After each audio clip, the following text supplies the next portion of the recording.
குருவே சரணம். அனைவருக்கும் இனிய காலை வணக்கம். குருவேஸ்வரன் தம்பி, காலை வணக்கம். காலை வணக்கம்.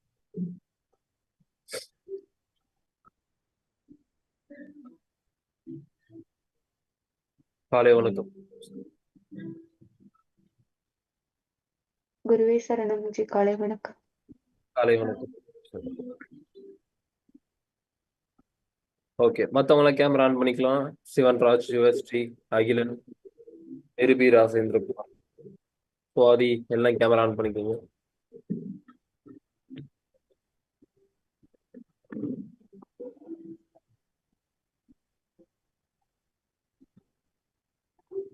சிவராஜ், சிவஸ்ரீ, நிருபி, சுவாதி எல்லாம் கேமரா ஆன் பண்ணிக்கலாம்.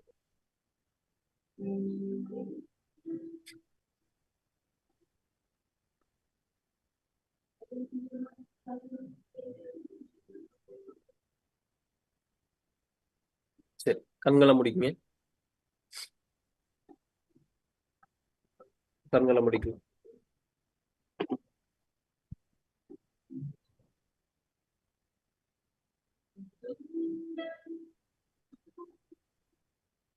ஒரு ஆழமான உள்மூச்சு எடுத்து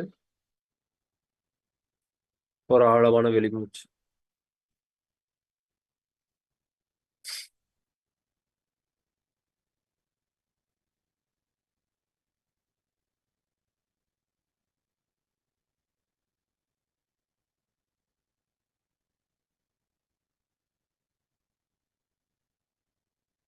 மீண்டும் ஒரு ஆழமான உள்மூச்சு மற்றும் ஆழமான வெளிமூச்சு.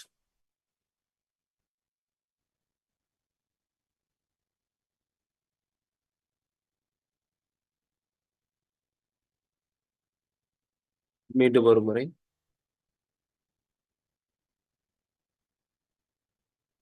டீப்பா இன்ஹேல் பண்ணி டீப்பா எக்ஸேல் பண்றீங்க. பண்ணி பாடி ரிலாக்ஸா ஃபீல் பண்ணிக்கலாம்.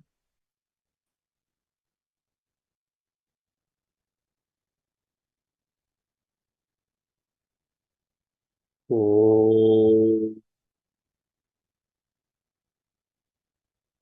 குரு பிரம்மா குரு விஷ்ணு குருதேவோ மகேஸ்வரः குரு சாட்சாத் பரபிரம்மா தஸ்மை ஸ்ரீ குருவே நமः.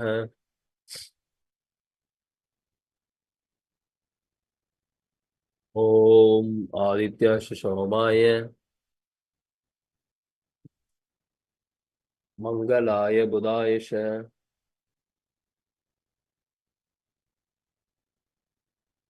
குரு சுக்ர சனி பிரத்யௌ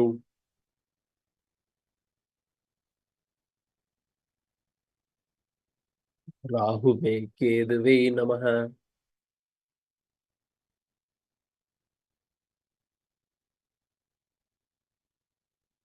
அறிந்தும் அறியாமலும்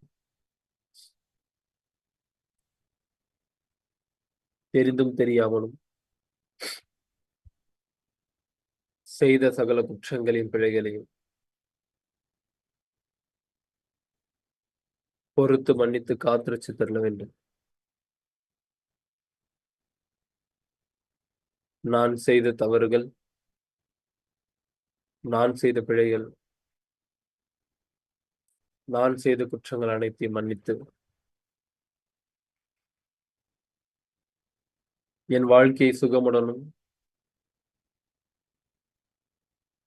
ஆனந்தத்துடனும் மன மகிழ்ச்சியுடனும் சுகமாய் நிறைவாய் வாழ இந்த இயற்கை மற்றும் அருட்பெரும் ஜோதி ஆண்டவர் என்னை வழிநடத்தட்டும். என்னை வழிநடத்தும் என் அனைத்து குருமார்களுக்கும் நன்றி. என்னை வழிநடத்தும் அனைத்து தேவதைகளுக்கும் நன்றி.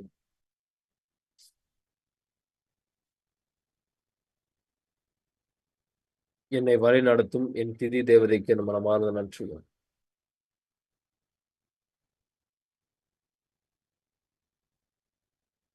நாளின் செய்யும் வினைதான் என் செய்யும். என்னை நாடி வந்த கோலின் செய்யும்.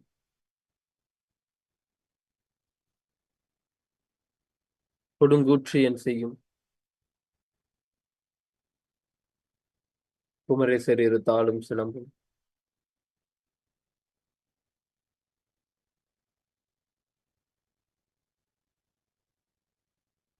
சதங்கையும் தண்டையும். சண்முகமும் தோளும். கடம்பும் எனக்கு முன்னே வந்து தோன்றினது.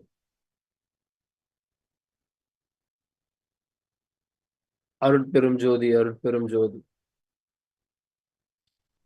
தனிப்பெரும் கருணை அருட்பெரும் ஜோதி. எல்லா உயிர்களும் இன்புற்று வாழ்க.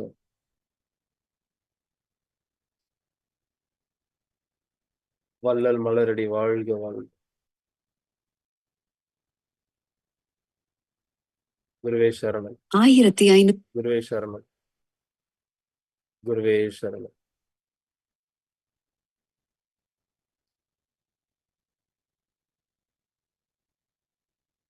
கண்மூடியற்று.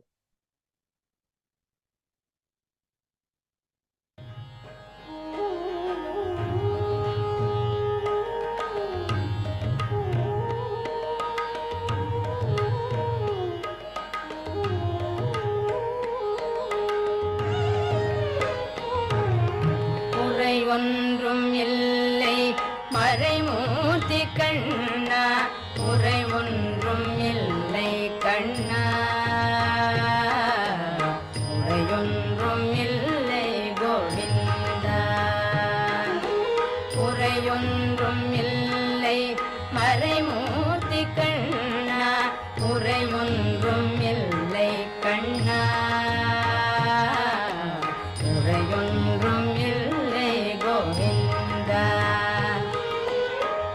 கண்ணுக்கு தெரியாமல் நிற்கின்றாய் கண்ணா, கண்ணுக்கு தெரியாமல் நின்றாலும் எனக்கு குறையொன்றும் இல்லை மறைமூர்த்தி கண்ணா. வேண்டியதை தந்திட வெங்கடேசன் நின்றிருக்க, வேண்டியது வேறில்லை மறைமூர்த்தி கண்ணா. மணிவண்ணா மலையப்பா கோவிந்தா கோவிந்தா.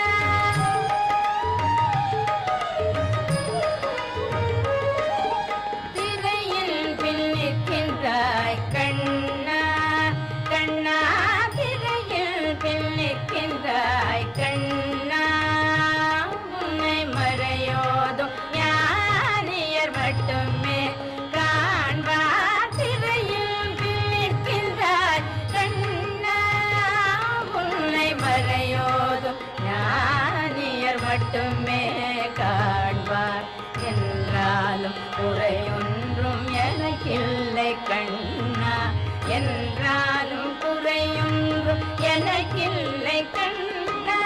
உன்னின் மேல் கண்ணாகி நிற்கின்ற வரதா, உன்னின் மேல் கண்ணாகி நிற்கின்ற வரதா, குறையொன்றும் இல்லை மறைமூர்த்தி கண்ணா, குறையொன்றும் இல்லை மறைமூர்த்தி கண்ணா. மணிவண்ணா மலையப்பா கோவிந்தா கோவிந்தா.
ஆயுள் முழுவதும் 2 கைகளையும் தேய்ச்சி கண்களில் ஊற்றிட்டு கண்ணை திறக்கலாம்.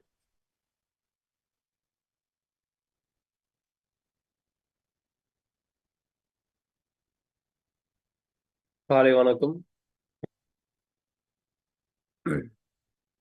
எப்படி போச்சு நேற்றைய தினம்? எப்படி போச்சு? பதில் பேசலாம். நல்லா போச்சா? இல்ல நல்லா போலியா?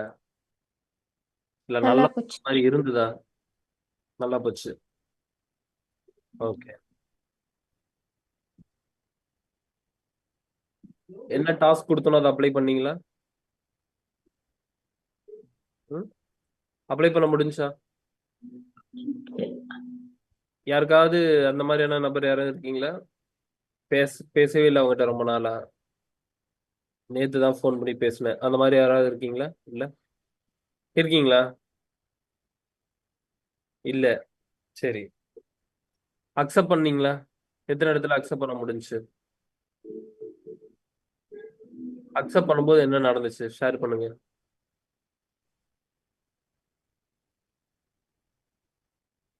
ம்.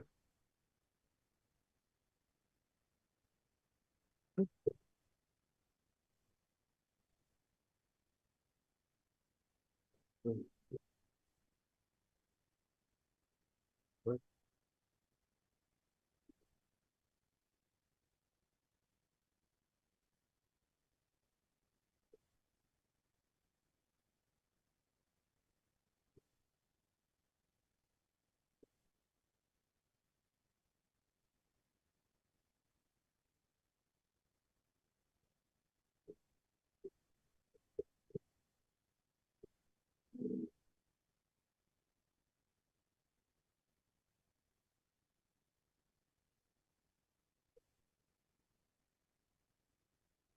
சூப்பர்.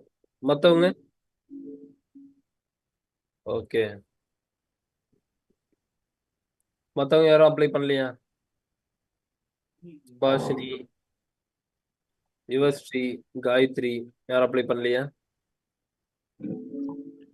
பண்ணினோம். எனக்கு அநேகமா பிள்ளைகளோட தான் அந்த இது எனக்கும் கன்ஃபியூஸா இருந்துச்சு.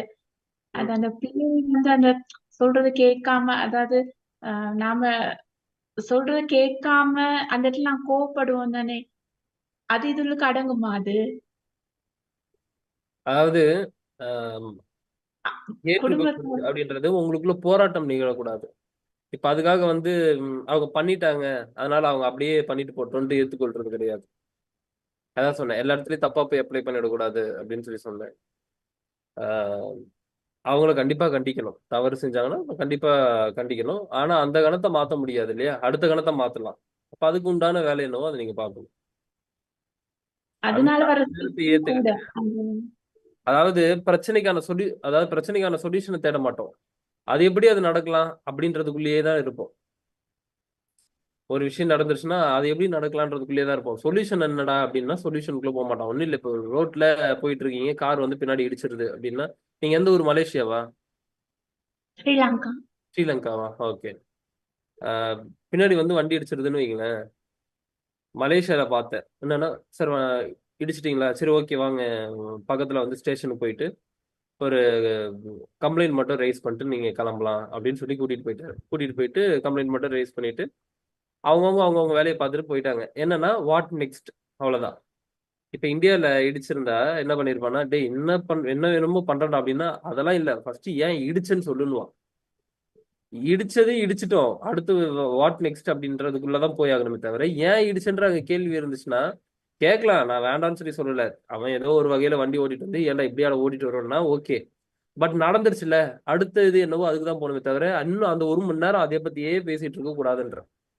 அப்ப அதுபடி இப்போ உங்க பசங்க ஏதாவது ஒரு விஷயத்த பண்ணிட்டாங்க அவ்வளவுதான். ஆனா ஏன் பண்ணன்னு சொல்லி கேள்வி எழுப்பலாம். அடுத்த கணத்தை மாத்துறதுக்கு இதை ஒரு விஷயத்த பண்ணக்கூடாதுன்னு சொல்லி அவனை திட்டலாம். இல்ல குழந்தைங்களை அடிச்சு ஒரு சில விஷயங்களை மாத்துறோம்னா அடிச்சுதான் சில விஷயங்களை மாத்தணும். ஸோ அதனால அந்த கணத்தை மாற்ற முடியாதுன்னு ஏத்துக்கிட்டு அடுத்த கணத்துக்கு உண்டான வேலை என்னவோ நம்ம பார்க்கணும். வாட் நெக்ஸ்ட், அவ்வளவுதான். தேங்க்யூ. நன்றிங்க. ஸோ அக்செப்ட் பண்ணும்போது ஏகப்பட்ட விஷயங்கள் மாறும். ஏகப்பட்ட விஷயங்கள் மாறும். நான் சொன்ன மாதிரி போய் இடிச்சுக்கிட்டீங்கன்னா கூட பெயின் வருதுன்னா அதை அக்செப்ட் பண்ணி பாருங்க, பெயின் போயிடும். அப்ளை பண்ணி பாருங்க. அப்ளை பண்ணதுனால சொல்றேன். எப்படி வலிக்குது அப்படின்றத கவனிச்சீங்கன்னா பெயின் போயிடும். அப்ளை பண்ணி பாருங்க. ஓகே, தொடர்ந்து நடந்து அதை இக்னோர் பண்ணிடலாமா? என்னங்க? இப்ப ஃபேமிலிக்குள்ள இருக்கிறனால தொடர்ந்து நடக்கிறனால இப்ப அதே ரிப்பீட்டடா நடந்தா அவங்க அதை இக்னோர் பண்ணிட்டு நாம போயிடலாமா? அப்படியா? இக்னோர் பண்ணிட்டு போனீங்கன்னா அது அதாவது எந்த இடத்துல இக்னோர் பண்ணணும், எந்த இடத்துல கேட்கணுன்ற கணக்கு இருக்கு. எல்லாத்துக்குமே மீட்டர் இருக்கு. நீங்க என்ன வேணா பண்ணுங்க, நான் இப்படியே இருந்துக்கிறேன், நான் பரவாயில்ல, இக்னோர் பண்ணிக்கிறேன், நான் அக்செப்ட் பண்ணிக்கிறேன்னு போக முடியாது. இப்போ இன்னைக்கு தான் ஒரு பர்சனை நான் ஃபர்ஸ்ட் சந்திக்கிறேன் அப்படின்னா, அந்த பர்சன் ஏதாவது ஒரு விஷயத்த பண்றாங்க அப்படின்னா எனக்கு கேட்கணுன்ற அவசியம் இல்லை. ஆனா அந்த பர்சனை கூட லைஃப் லாங் டிராவல் பண்ண போறாங்க அப்படின்னா அவங்க ஏதோ ஒரு தவறு பண்ணும்போது நான் கேட்கணும். ஏன்னா நாளை பின்ன அது என்ன பாதிக்கும். என்னோட ஒரு விஷயம் பாதிக்கணும் போது எனக்கு இது பிடிக்கலன்னு நான் தெரியப்படுத்திடணும். இல்லைன்னா அது உங்களுக்கு பிரச்சனையை கொடுக்கும். புரிஞ்சுதா? நன்றி இந்த இடத்துல வந்து பரவாயில்லைங்க, நான் அக்செப்ட் பண்ணிக்கிறேங்க, லைஃப்னா அப்படிதான் இருக்கும் அப்படின்னா ஒரு போராட்டம் உங்களுக்குள்ள நிகழ்ந்துட்டே இருக்கும். பிடிக்காதுன்றதை இன்ஃபார்ம் பண்ணிட்டீங்கன்னா அட்லீஸ்ட் அதை பண்றதை அவங்க தவிர்த்துப்பாங்க. இக்னோர் பண்றதும் அக்செப்ட் பண்றதும் சூப்பரான விஷயம் தான். பட் எந்தெந்த இடத்துல பண்ணணும், எந்த இடத்துல பண்ணக்கூடாதுன்றது கணக்கு இருக்கு. அதாவது அக்செப்ட் பண்ணணும் அப்படின்னு சொல்லியிருப்பேன். இப்ப அக்செப்ட் பண்ண வேணான்றது எதை சொல்றேன் அப்படின்னா, அந்த கணம் அக்செப்ட் பண்ணிக்கிங்க, அது நடந்துருச்சு. அடுத்த கணத்துல என்ன பண்ண முடியும் அப்படின்னா, கூப்பிட்டு வச்சு கேள்வி கேட்கலாம். எதுக்கு இதை பண்ணீங்க, இதெல்லாம் எனக்கு பண்றது பிடிக்கல அப்படின்றத நீங்க சொல்லலாம். அந்த கணத்தை அக்செப்ட் பண்ணிட்டு அடுத்த ஒரு விஷயத்துக்கு சேஞ்ச் பண்றதுக்கு ஒரு விஷயத்தை நீங்க பேசிதான் ஆகும். கிளியரா? நன்றி தம்பி. நன்றி. சரி, எதுக்கு ஆல்ரெடி நான் சொன்ன மாதிரி உங்களோட கேள்விகள் இருந்தால் இந்த மாதிரி நான் பேசும்போது நடுவில் உங்களுக்கான கேள்விகள் இருந்தால் தாராளமா கேட்கலாம். அதனாலதான் ஃபர்ஸ்டே நான் சொன்ன மாதிரி கம்மியான நபர்களை மட்டும் சூஸ் பண்ணி புக்கிங்ஸை நம்ம எடுத்திருக்கோம்.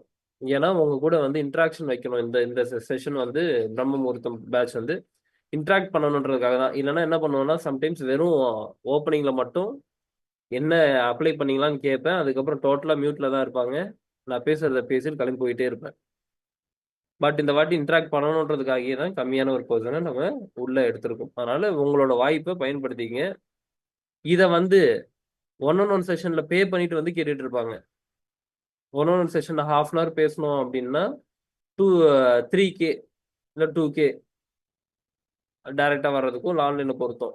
இதை டைரக்டா அங்க நீங்க வந்து கேட்கறதுக்கு நான் இங்க அவைலபிளா இருக்கும்போது என்ன சந்தேகமோ அதை இங்க கேட்டுக்கலாம். அதுக்காக வந்து லைஃப்ல இருக்கக்கூடிய பிரச்சனை இல்லை, கிளாஸ் சம்பந்தப்பட்ட விஷயங்களை நீங்க கேட்டு தெரிஞ்சுக்கலாம். Okay, understanding the reality. இன்னைக்கு எதை பத்தி பார்க்க போறோம்? உண்மை என்ன அப்படின்றத பத்தி தான் பார்க்க போறோம் இல்லையா? ஃபர்ஸ்ட் பல பேருக்கு இந்த உலகம் மாயை, நான் என்ன பண்ண போறேன், நான் என்ன செய்ய போறேன் அப்படின்னு சொல்லியிருந்தாலுமே நான் முன்னாடி உங்ககிட்ட நான் சொல்லியிருக்கேன், இது மாயையாக இருந்தாலுமே எவ்வளவு சிறப்பா வாழ முடியுமோ அவ்வளவு சிறப்பாக வாழ கத்துக்கணும். இந்த உலகத்துல இறைவன் எனக்கு கஷ்டத்தை கொடுக்குறாரா அப்படின்னா இறைவன் உங்களுக்கு கஷ்டத்தை கொடுக்கல. இறைவன் என்ன பண்றாரு அப்படின்னா ஒரு ப்ரோக்ராம் அமைச்சு அந்த ப்ரோக்ராம்குள்ள உங்களை இயங்க வைக்கிறார். அந்த ப்ரோக்ராம்குள்ள என்ன பண்றாரு, இயங்க வைக்கிறார். அப்போ இயங்க வைக்கும் போது நீங்க சொல்றீங்க இல்லையா, எனக்கு என்னங்க, எனக்கு இப்படி ஒரு கஷ்டம் வந்துருச்சு, எனக்கு என்னங்க அப்படி ஒரு விஷயம் நடந்துருச்சு, எனக்கு என்னங்க இப்படி ஒரு விஷயம் நடந்துருச்சு அப்படின்னு நீங்க சொல்றீங்கன்னா இதுதான் ரியாலிட்டின்னு முதல்ல நீங்க புரிஞ்சுக்கணும். அதாவது உயர்வுல இருக்கக்கூடியவங்க தாழ்ந்து போறதும், தாழ்ந்து இருக்கக்கூடியவங்க உயர்ந்து போறதும் இது இயற்கையில இருக்கக்கூடிய விதி. அதை நம்ம கேள்வி கேட்க முடியாது. அப்போ என்னோட லைஃப் இப்படி ஆயிடுச்சு, என்னோட லைஃப் அப்படி ஆயிடுச்சு அப்படின்னா நல்லா புரிஞ்சுக்குங்க, இங்க நீங்க தான் ஒரு விஷயத்த கிரியேட் பண்றீங்க. சில விஷயத்துக்கு நீங்கள் பொறுப்பு, சில விஷயத்துக்கு நீங்கள் பொறுப்பு இல்லை. ஏன் அப்படின்னா சில விஷயங்கள் இன்னொருத்தருக்காக இயற்கை என்ன பண்ணும் அப்படின்னா உங்களை பயன்படுத்தி அங்க செயல்படுத்தும். அதனாலதான் இது ரொம்ப டீப்பான ஒரு விஷயம். நீங்க புரிஞ்சுக்கணும். இந்த இடத்துல ரொம்ப ரொம்ப டீப்பான ஒரு விஷயம். இயற்கை என்ன பண்ணும் அப்படின்னா அங்க உள்ள ஆளை பயன்படுத்தி அதற்குண்டான ஒரு விஷயத்த அந்த இயற்கை செஞ்சுக்கும். இப்போ இந்த இப்ப இப்ப இங்க இருக்கக்கூடிய எறும்புக்கு உயிர் போகணும், இங்க இருக்கக்கூடிய எறும்புக்கு உயிர் போகணும், உயிர் பிரியணும்னு இருக்குன்னு வச்சுப்போம். இப்போ உங்களை மிதிக்க வச்சு உங்களை அதுல ஏத்த வச்சு அந்த உயிர் பிரியும். இப்போ அந்த எறும்புக்கும் உங்களுக்கும் சம்மந்தம் இருக்கா அப்படின்னா உங்களுக்கும் அந்த எறும்புக்கும் சம்மந்தம் இருக்காது. ஆனா அந்த இடத்துல உயிர் போகணும், இந்த இடத்துல இதுக்கு உயிர் போச்சுன்னா தான், இந்த கணத்துல அதுக்கு உயிர் போச்சுன்னா தான் அடுத்து இந்த மாதிரியான ஒரு பிறப்பு அதுக்கு இருக்கு அப்படின்ற மாதிரி இருக்குன்னா உங்களை அங்க யார் இருக்காங்களோ அந்த சூழலை பயன்படுத்தி அங்க இருக்கக்கூடிய நபர்களை பயன்படுத்தி அந்த வேலையை இயற்கை கம்ப்ளீட் பண்ணிக்கும். இப்போ ஒருத்தருக்கு பணம் போகணும்னு வைங்களேன், ஒருத்தருக்கு ஒரு விஷயம் போய் சேரணும்னு வைங்களேன், அந்த இடத்துல யார் இருக்காங்கன்னு பார்த்து இயற்கை சரியாக கொண்டு போய் சேர்க்கும். நேத்தா முந்தா நேத்து ஓகே முந்தா நேத்து சும்மா அப்படியே வெளியே ஸ்நாக்ஸ் சாப்பிடலாம்னு சொல்லி ஒய்ஃப் கூட்டிட்டு போறேன். கூட்டிட்டு போயிட்டு கார்ல உட்காந்துட்டு அவங்க சாப்பிட்டுட்டு இருக்காங்க. ஒரு ஒரு ஷாப்புக்கு போயிட்டு இது வாங்குறேன், வாட்டர் பாட்டில் வாங்குறேன். வாட்டர் பாட்டில் வாங்கும்போது ஒரு அம்மா, வயசான அம்மா என்ன பண்றாங்கன்னா, டீ வாங்கி குடிக்கணும்னு சொல்லி டீ வாங்கி குடிச்சிட்டு இருக்காங்க. அவங்களுக்கு பன்னு சாப்பிடணும்னு ஆசை. முந்தா நேத்து என்ன பண்றாங்கன்னா ஒரு ஒரு பண்ணா கேட்டுட்டே இருக்காங்க. அந்த பன் எவ்வளோ அப்படின்னாங்க. அது வந்து ₹15. இந்த பன் எவ்வளோ? இது வந்து ₹20. இந்த பண்ணு அப்படின்னா அது ரேட் ஜாஸ்தியா போகுது. அந்த அம்மாவுக்கு பட்ஜெட் ₹5 போல. ₹5 ஏதாவது கிடைக்க மாட்டேறதா அந்த அம்மாவோட பட்ஜெட். இது என்ன ₹10 இருக்கு, ₹15 இருக்கு, ₹20 இருக்கணும் போது சரி ஓகே வேண்டாம் விட்டுரு அப்படின்னு சொல்லும்போது நான் என்ன பண்ணேன்னா அவங்ககிட்ட இல்ல பரவாயில்ல, இங்க கேஷியர் கிட்ட என்ன சொன்னேன்னா அந்த பண்ணை அவங்ககிட்ட கொடுத்துருங்க, நான் உங்களுக்கு பே பண்ணிடுறேன், ஒன்றும் பிரச்சனை இல்லை அப்படின்னு சொல்லிட்டு அந்த பண்ணை எடுத்து கொண்டு போய் கொடுக்கும்போது இல்ல எவ்வளவு இது அப்படின்னா இல்ல இல்ல உங்களுக்காக அவர் பே பண்றாரு அப்படின்னு ஒண்ணு அப்படியே அந்த அம்மா கையெடுத்து கும்பிட்டாங்க. அதுக்கப்புறம் என்ன பண்ணேன்னா திரும்ப எனக்கு அதோட விட்டுட்டு வர்றதுக்கு தோணல. டீ டீக்கு நான் கொடுத்துறேன், வேற எதாவது வேணுமா, வேற எதாவது வேணுமானா எதுவுமே வேணாம் சாமி, வேற எதுவுமே வேணாம் சாமி, பரவாயில்ல இது இருக்கட்டும் இது இருக்கட்டும், இது போதும் இது போதும் இது போதும், வேற ஏதாவது நீங்க வாங்கிக்கங்க, இல்ல இல்ல போதும் போதும்னாங்க. அப்ப டீக்காக நான் பே பண்றேன் அப்படின்ட்டு அப்புறம் திரும்ப என்ன பண்ணேன், அவங்க ₹20 உள்ள டீக்கு கொடுத்துருந்தாங்க. அந்த ₹20 வாங்கி கொடுத்துட்டு திரும்ப நான் ஒரு ₹100 நோட் என்னமோ இருந்துச்சு, ஆமா சம்திங், அந்த ₹20 கொடுத்துட்டு மீதி ₹80 கொடுத்தாங்க. அதையும் அந்த அம்மா கையில கொடுத்துட்டு இந்தாங்கம்மா வச்சுக்கோங்க அப்படின்னு சொன்ன உடனே அந்த அம்மாக்கு யாரா, ஏன்னா டீக்கும் பே பண்ணிட்டேன், பண்ணுக்கும் கொடுத்துட்டேன், கையில ₹80 ஏதோ பேலன்ஸ் இருந்து அதையும் கொடுத்துருப்பேன். கேஷ் அவ்வளவுதான் என்கிட்ட இருந்துச்சு, ஏன்னா இப்ப ஜிபேன்றதுனால பெருசா கையில கேஷ் இல்ல.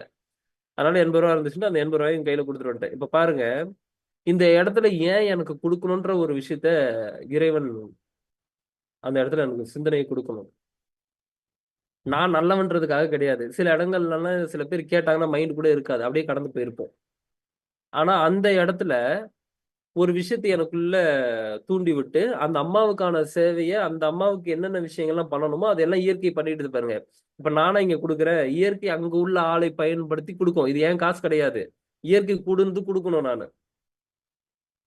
அப்ப நீங்க குடு, இப்ப ஒண்ணும் இல்ல, சரி ஒரு ஜிபேல ஒரு ₹100 இருக்கு அனுப்பிச்சு விடுங்க சார், நான் உங்களுக்கு கேஷா தரேன் அப்படின்னு சில பேர்ட்ட நம்ம கேட்கிறோம் இல்லையா? அந்த மாதிரி இயற்கை என்ன பண்ணும்னா, டேய் நீ குட்றா உனக்கு அந்த சைடு இருந்து நான் வாங்கி தரேன்னு சொல்லி இயற்கை சொல்லும். இந்த இந்த இடத்த நீங்க நல்லா புரிஞ்சுக்குங்க. எல்லா இடத்துலயுமே இயற்கை என்ன பண்ணுதுன்னா அவங்களுக்கு தேவைப்படக்கூடிய விஷயத்தை யார் மூலமா சுத்தி உள்ளவங்க மூலமா நடத்திடும். அதுக்கும் உங்களுக்கும் பொறுப்பு இருக்காது. நீங்க நினைச்சுக்க போறீங்க, நான் தான் வந்து ₹100 கொடுத்துட்டோம், நம்ம தான் வந்து டீக்கு வாங்கி கொடுத்துட்டோம், நம்ம தான் வந்து பண்ணுக்கு வாங்கி கொடுத்துட்டோம். கிடையாது, இயற்கை அவங்களுக்கு செஞ்சிருக்கு, நீங்க செய்யல. அப்ப என்னன்னா என் மூலமா இந்த ஒரு விஷயத்த இயற்கை ஏற்படுத்தி இருக்குன்னு சொல்லி நான் சந்தோஷப்பட்டுக்கலாம். பரவாயில்லையே, என்ன பயன்படுத்தி இந்த ஒரு விஷயத்த செஞ்சிருச்சே அப்படின்னு சொல்லி நீங்க சந்தோஷப்பட்டுக்கலாம். ஆனா அதுக்கு நீங்க பொறுப்பு எடுக்க முடியாது. இதுக்கு நான் தான் பண்ணேன்னு சொல்லி நீங்க பொறுப்பு எடுக்க முடியாது. அப்ப என்னன்னா இயற்கையில இந்த விஷயத்த நீங்க அழகா நீங்க புரிஞ்சுக்க வேண்டியது என்னன்னா, சூப்பரா வேலை செய்யும். எப்படி தெரியுமா? நீங்க ஒரு விஷயத்த இயற்கை சொல்லும்போது நீங்க செய்யணும். இப்போ ஒரு காரண அறிவு வந்து கேள்வி கேட்கும். இப்ப இந்த டீக்கு ₹20 நீ குடுத்தீன்னா, இந்த ₹20 நீ ஒரு பால் பாக்கெட் வாங்கி வீட்ல போய் குடும்பத்துக்கு நீ செய்யலாமேன்னு சொல்லி கேட்கும். இல்ல இந்த பண்ண வாங்கி குடுக்குறதுக்கு, இல்ல கையில ஒரு ₹100 குடுக்குறதுக்கோ, இல்ல ஒரு ₹500 குடுக்குறதுக்கோ, நீ வந்து இப்படி செஞ்ச அப்படின்னா, இதுக்கு பதிலா நீ இத பண்ணலாம்ல அப்படின்னு காரண அறிவு கேள்வி கேட்கும். ஆனா டீப்பா உங்களுக்கு இத பண்ணுன்னு சொல்லுச்சுன்னா, அத நம்ம பண்ணிரணும். அது உள்ள இருந்து வரக்கூடிய சிக்னல். அப்படித்தான் பேசும் இயற்கை.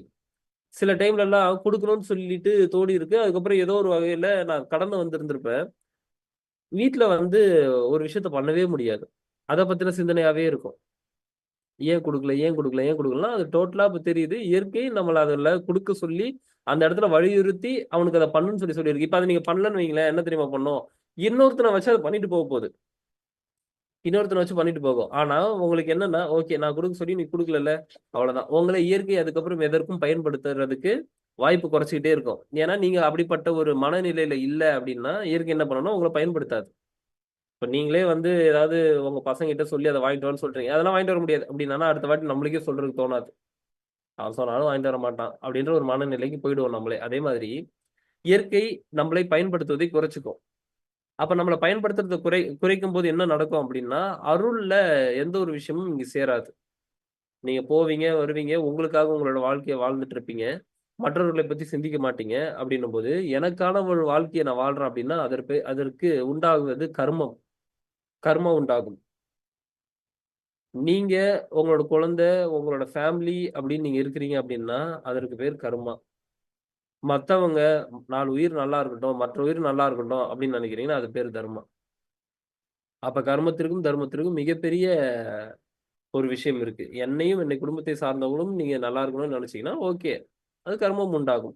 மத்தவங்களும் நல்லா இருக்கணும்னு நினைச்சீங்கன்னா அதுக்கு தர்மம் உண்டாகும். அப்ப என்னன்னா, இந்த இடத்துல நீங்க குடுக்கறதுக்கு தயங்குனீங்க அப்படின்னா இன்னொருத்தரை வச்சு கொடுத்துட்டு போய்கிட்டே இருக்கும். அது இயற்கை நடத்திடும். போய் சேர்றவனுக்கு போய் சேரும். ஆனா இங்க நம்ம குடுக்கலன்றதுனால என்ன ஆகும்னா, உங்ககிட்ட வர்றத கட் பண்ணும். இப்போ ஒண்ணும் இல்ல. இப்போ நீங்க ஒரு ரூ. 200 தரேன். நீ ஒரு ரூ. 100 அனுப்பிச்சு விடுன்னு சொல்றேன்னு வைங்களேன். உங்களுக்கு எப்படி இருக்கும்? பரவாயில்ல ரூ. 100 கமிஷன் வருதே. அந்த மாதிரி தான் இயற்கை நடத்துச்சுன்னா உங்களுக்கு கமிஷனோட கொடுக்கும். கமிஷனோட கொடுக்கும். சத்தியமா சொல்றேன். இந்த மேரேஜ் டைம்ல கூட போன கிளாஸ்ல கூட ஷேர் பண்ணியிருந்தேன். மேரேஜ் டைம்ல காலையில ரிசப்ஷன் சாயங்காலம் ரிசப்ஷனை கம்ப்ளீட் பண்றதுக்கு காலையில எனக்கு 4 லட்ச ரூபா 5 லட்ச ரூபாய் சம்திங் என்னமோ தேவைப்படுது. கையில கேஷ் இல்ல. ஆனா ஈவினிங் நான் எப்படி செட்டில் பண்ணேன்னு எனக்கே தெரியாது. எப்படி செட்டில் பண்ணனே தெரியாது. ஏதோ ஒரு வகையில அங்க இங்க அரேஞ்ச் பண்ணி டோட்டலா செட்டில் ஆயிடுச்சு. இப்ப பாருங்க, அதை பத்தி நான் கவலைப்படல. ஓகே இயற்கை கொடுக்கும் அப்படின்னு சொல்லி நான் கடந்துட்டேன். அதே மாதிரியே ஒரு விஷயத்தை நடத்தி கொடுத்துச்சு. நிறைய விஷயங்கள் இருக்கு. ஓகே அது வந்து என்னோட ஏதோ பெருமையை பாடுற மாதிரி இருக்கும். ஆனா அதுக்குள்ள நான் போல. ஒரே ஒரு விஷயத்தை மட்டும் புரிஞ்சுக்குங்க. நீங்க இயற்கையில ஒரு விஷயத்தை செய்றீங்க, மத்தவங்களுக்கு செய்றீங்க அப்படின்னா இயற்கை மீண்டும் அது உங்களுக்கு 100 மடங்கு செய்யறதுக்கு தயாரா இருக்குன்றத மட்டும் புரிஞ்சுக்கங்க. 100% நடக்கும். அப்ப என்னன்னா டீப்பா உள்ள ஒண்ணு சொல்லுது இல்ல, இத வந்து அவங்களுக்கு பண்ணு அப்படின்னு சொல்லுதுன்னா தயவு செஞ்சு அவங்களுக்கு அதை பண்ணிடுங்க. ஏன்னா அது வந்து இயற்கை உங்களுக்கு சொல்லக்கூடிய ஒரு வார்த்தை. அதை அவங்களுக்கு பண்ணிடணும். அப்ப பண்ணிட்டா எனக்கு என்ன நடக்கும் அப்படின்ட்டு நீங்க கேட்டீங்கன்னா, நீங்க எவ்வளவு குடுத்தீங்களோ அதை விட உங்களுக்கு டபுள் மடங்கு ட்ரிபிள் மடங்கு கொடுத்துரும் இயற்கை. அதுல நீங்க வருத்தப்படணுன்ற அவசியமே இல்ல. ஏன்னா அதுதான் உங்களோடதே கிடையாது. நீங்க நினைச்சுக்கிறீங்க அது உங்களோடதுன்னு உரிமை கொண்டாடுகிறீங்க. அது உங்களோடது கிடையாது. திரும்ப அது இயற்கை உங்களுக்கு இன்னொரு முறையில கொடுக்கும்.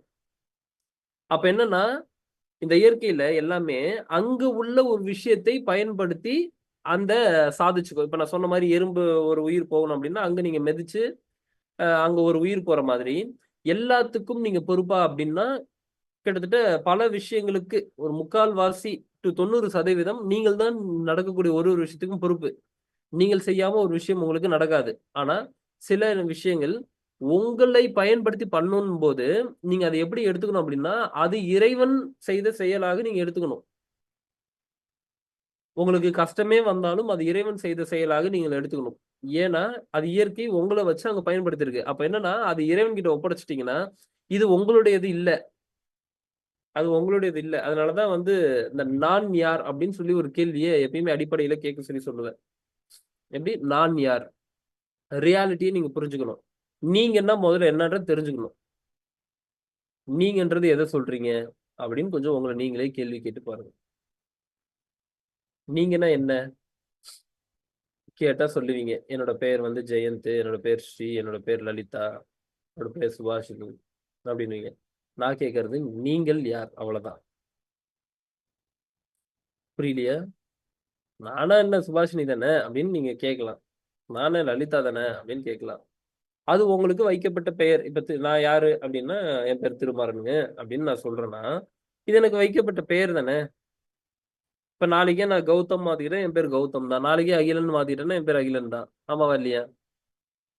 நாளைக்கே கெசட்ல போய் சேஞ்ச் பண்ணிட்டு அதுக்கப்புறம் அந்த கெசட்ல மாத்தினதை வச்சு ஆதார் கார்டுல சேஞ்ச் பண்ணிட்டு அப்புறம் பாஸ்போர்ட்ல சேஞ்ச் பண்ணிட்டேன்னா எல்லா இடத்துலயும் என்னால சேஞ்ச் பண்ணிட முடியும். அப்ப நாளையில இருந்து என் பேர் அகிலன் தான். அப்ப அடுத்த நாள் நீங்க கேட்டீங்கன்னா என் பேர் அகிலங்கன்னு நானு. அப்ப நீங்கள் யாரு? பெற்றோர் வைத்த பெயர் என்ன ஆகுது அப்படின்னா ஒரு கட்டத்துக்கு மேல பிணம் என்று மாறுது. விரும்பி அணிந்த துணியும் கந்தல் என்று ஆகுது. பாடுபட்டு சேர்த்த சொத்தும் வாரிசிடம் சேருது. ஒண்ணு ஒண்ணா உங்களோடது இல்லைன்னு உங்களுக்கு புரிஞ்சுது. கூடி வாழ்ந்த மனைவி கூடவே சாகுது. ஓடி ஆடி உழைத்த உடம்பு உயிரை விட்டு கிடக்குது. உயிர் கொடுப்பேன் என்றதெல்லாம் ஊமையாகி நிற்குது. சொந்தம் என்று சொல்வதெல்லாம் உனக்கு சொந்தம் இல்லை. அவன் தந்த இந்த உடம்பில் நீ வந்த இந்த உலகில் சொந்தம் என்பது ஏதடா? வந்து போன வழிபோக்கனேன்றாரு. அப்ப நீ வந்து போன வழிபோக்கணும் போது நீங்கள் யார்? அவ்வளவுதான் என்னோட கேள்வி. இந்த உடம்பு அப்ப நீங்களா? இந்த உடம்பு தான் நானு அப்படின்னு சொல்லிக்கிறீங்கன்னா நீங்களே ஒரு கேள்வி உங்களை கேட்டுங்க. எனக்கு என்னோட தலை வலிக்குது, என்னோட தலைன்னு ஒண்ணு அங்க குறிப்பிடுறீங்கன்னா அப்ப அங்க இன்னொரு பொருள் இருக்கிறதுனால தானே என்னோடதுன்றீங்க. இப்போ இந்த போன் என்னோடதுங்க அப்படின்னு நான் சொல்றேன்னா என்னோடன்னு அங்க ஒரு பொருள் இருக்கு, அதனாலதான் இந்த போனை உரிமை கொண்டாடுது. ஆமாவா இல்லையா? ரொம்ப குழப்பற மாதிரி இருக்கா? புரியுற மாதிரி தான் உங்களுக்கு ரொம்ப ஈஸியா சிம்பிளா சொல்லிட்டு இருக்கிறேன். உங்களுடைய எளிமையான டேர்ம்ல சொல்லிட்டு இருக்கேன். இந்த போன் என்னுடையதுன்னு ஒண்ணு நான் சொல்றேன்னா இந்த போனுக்கு உரிமையாளர் நம்ம ஒருத்தர் இருக்கான். அப்போ என்னோட தலை வலிக்குது அப்படின்னா அந்த தலைக்கான உரிமையாளர் யாருன்னு நீங்க சொல்றீங்க. என்னோட கை வலிக்குது அப்படின்னா என்னோட கை வலிக்குதுன்னு போது இந்த கைக்கான உரிமையாளரை யார சொல்றீங்க? கால் வலிக்குதுன்னு சொல்றீங்கன்னா கால் வலிக்கிறதுக்கான உரிமையாளரை யார சொல்றீங்க? இப்ப நான் என்ன கேட்கிறேன், என்னோட கை வலிக்குதுன்னு நான் இதை சொல்றேன்னு வைங்களேன். இந்த கையை அப்படியே கலட்டி, எந்திரன் படம் மாதிரி இந்த கையை அப்படியே கலட்டி அப்படியே நான் அந்த சைடு மூலையில போட்டேன் அப்படின்னா இப்ப நீங்க என்ன சொல்லுவீங்க? திருமாறனோட அந்த கை அங்க கிடக்குது பாருன்றீங்க. அப்ப திருமாறன் எங்க இருக்கிறாருன்னு நான் கேள்வி கேட்கிறேன். இந்த கையுமே கிளட்டி போட்டீங்கன்னா திருமாறனோட இன்னொரு கையுமே அங்கதான் இருக்கு. திருமாறனோட காலும் அங்கதான் கிடக்குது. திருமாறனோட இன்னொரு காலம் அங்கதான் கிடக்குது. இப்ப என்னன்னா உடம்பு பகுதியில இருந்து இந்த தலைப்பகுதி உடம்பு பகுதி இது ரெண்டு மட்டும்தான் இருக்கு. இடுப்பு வரைக்கும் இருக்கு. கை இல்ல, கால் இல்ல. இப்ப என்ன சொல்லுவீங்க? திருமாறனோட கை கால் அங்க கிடக்கு, திருமாறன் இங்க கிடக்குறாருன்றீங்க. சரி, கழுத்து வரைக்கும் தனியா போட்டோன்னா என்ன சொல்லுவீங்க அப்படின்னா திருமாறனோட உடம்பு பகுதி அங்க இருக்கு, திருமாறனோட தலைப்பகுதி இங்க இருக்கு. அப்ப திருமாறன் எங்கடான்னா அந்த கேள்விக்கு பதில் இல்லை யார்கிட்டயும். அப்ப திருமாறன் எங்க? அந்த மாதிரி ஒருத்தரும் உங்களை நீங்களே கேள்வி கேட்டுங்க. அப்ப எது அனுபவிக்குது?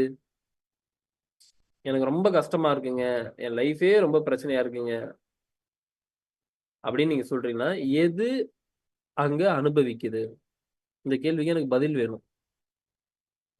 இப்பதான் முதல் முறையா அதை சிந்திக்கிறீங்க அப்படின்னா நல்லா டீப்பா சிந்திங்க. சிந்திச்சு எனக்கு பதில் கொடுக்கணும். கொடுக்கலாமா? இதுக்கு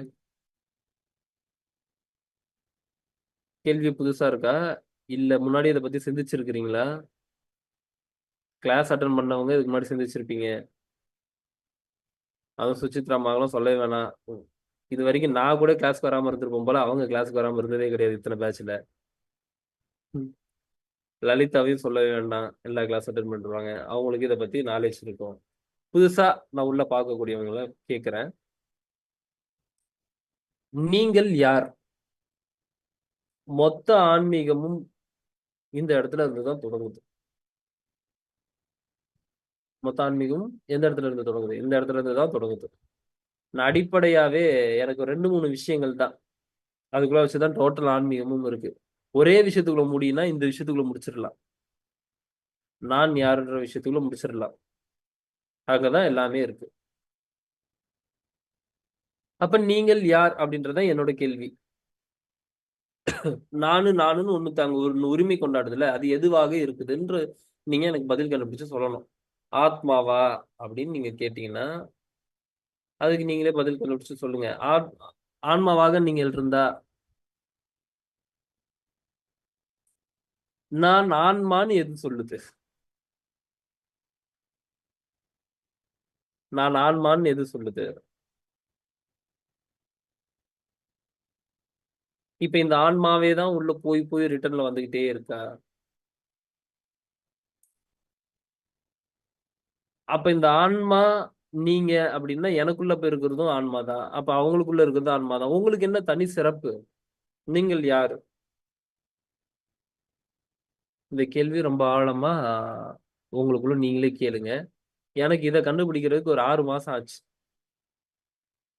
6 மாசம் கிட்டத்தட்ட ஆச்சு. ஆனா என்னோட சர்க்கிள்ல இருக்கவங்களுக்கு இந்த கேள்வி நான் எழுப்பிட்டு 1 மாசத்துல எல்லாம் சில பேர் கண்டுபிடிச்சிருக்காங்க. இப்ப வரைக்கும் பதில் தெரியாம சுத்திட்டு இருக்கிறவங்களும் இருக்காங்க. கேள்வி எவ்வளவு ஆழமாகுதோ பதில் அவ்வளவு விரைவாக உங்களை வந்து சேரும். இன்னைக்கு ஒரு பதில் கிடைக்கும், நாளைக்கு இன்னொரு பதில் கிடைக்கும், அதுக்கு அடுத்த நாள் இன்னொரு பதில் கிடைக்கும். அப்படியே பதில்கள் மாறிக்கிட்டே போகும். ரமண மகரிஷி ஐயாவுக்கு எப்போ முதல்ல ஞானம் பிறக்குது அப்படின்னா தன்னோட தந்தையோட இறப்புல. அவர் என்னன்னா இவ்வளவு நாளா வந்து என்னோட அப்பான்னு சொல்லி நான் அழைச்சிட்டு இருந்தேனே, இப்ப அவரு தான் இங்க படுத்து கிடக்குறாரு, இறந்த போய் நிலையில படுத்து கிடக்குறாரு. இப்ப அதை நான் சவம்னு சொல்றேன், பாடி எப்ப எடுப்பாங்கன்னு கேக்குறேன் அப்படின்னா, இப்ப இவ்வளவு நேரம் நான் அதுக்கு ஒரு பேரிட்டு அழைச்சேன்ல, அப்ப என்னன்னா பெற்றோர் வைத்த பெயரும் பிணமென்று மாறுது. அப்போ அவர் போய் சேர்ந்துட்டாருங்கன்னு சொல்லி சொல்றான். எங்க போய் சேர்ந்துட்டாரு? போய் சேர்ந்துட்டாருங்க, உயிர் பிரிந்தது அப்படின்னு சொல்லி சொல்றான். உயிர் பிரிந்தது, அப்ப இங்க இருந்த ஒண்ணு பிரிஞ்சிருக்கு.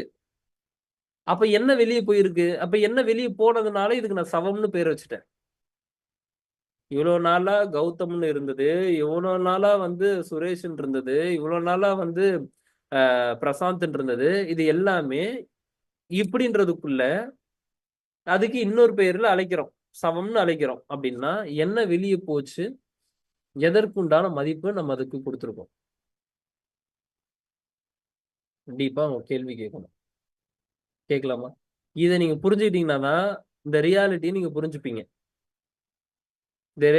இது ரொம்ப பெரிய பதில். இது உங்களுக்கு தெரியும் போது உங்களோட எல்லா பிரச்சனையும் விலகும். எல்லா பிரச்சனையும் விலகும். உங்களோட லைஃப்ல நீங்க அப்ளை பண்ணும்போது எல்லா பிரச்சனையும் விலகும். எனக்கு இதெல்லாம் புரியும் போது, இந்த ஒரு விஷயம் புரியும் போது, இதுக்கு பதில் தேடி கண்டுபிடிக்கும் போது புரியும் போது எதுவுமே நான் அஃபெக்டே பண்ணல. எதுவுமே நான் அஃபெக்ட் பண்ணல. ஏன்னா அது அப்படித்தான். எதுவுமே நம்மளை அஃபெக்ட் பண்ணாம லைஃப் ஆனா பாவி இதுக்கு ஏன்டா இவ்வளவு பொறுப்பு நான் எடுத்திருக்கிறேன்னு எனக்கு தெரிஞ்சிச்சு. அப்போ ஒரு இடத்துலயுமே பொறுப்பு, இது வலிக்குதுன்னு நான் தான் பொறுப்பு எடுத்துக்கிட்டு இருக்கிறேன். உங்களுக்கு எவ்வளவு டீப்பா புரியும்னு தெரியாது. இது வலிக்குதுன்னு யார் பொறுப்பு எடுத்துட்டு இருக்கிறது? நான் தானே பொறுப்பு எடுத்துட்டு இருக்கிறேன். அதோட மனநிலையை நான் சேஞ்ச் பண்ணிட்டேன்னா அது எனக்கு வலிக்கல. பாருங்க, ஒருத்தருக்கு மழை பெஞ்சா சந்தோஷமா இருக்கு, இன்னொரு இடத்துல மழை பெய்யலன்னா சந்தோஷமா இருக்கு. இப்போ விவசாயிகளுக்கு மழை பெய்யணும்.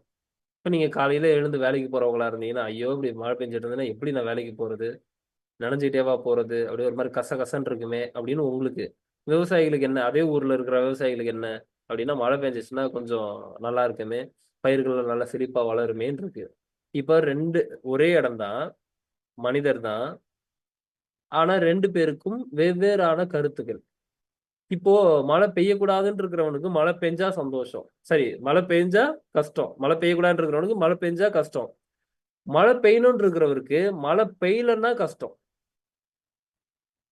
இப்ப பாருங்க, நடக்கக்கூடிய சம்பவம் ஒன்றாக இருந்தாலும் அதனால நான் சஃபர் ஆகுறதும் ஆகாததும் என்னோட மனநிலையை பொறுத்து தானே. மனநிலையை பொறுத்து தானே. இப்போ